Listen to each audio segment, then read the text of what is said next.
আসসালামু আলাইকুম।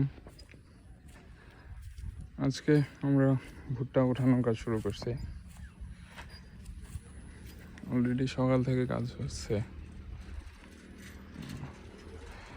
এতটুকু পর্যন্ত উঠাতে পারছি এখন পর্যন্ত আমরা।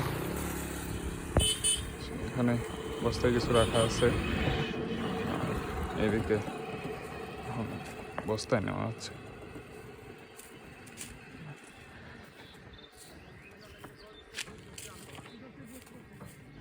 জমি পানিতে একবারে ভরা।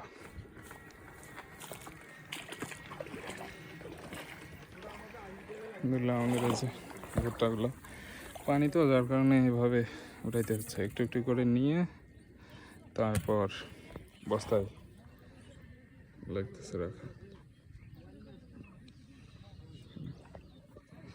অনেক বাকি আছে।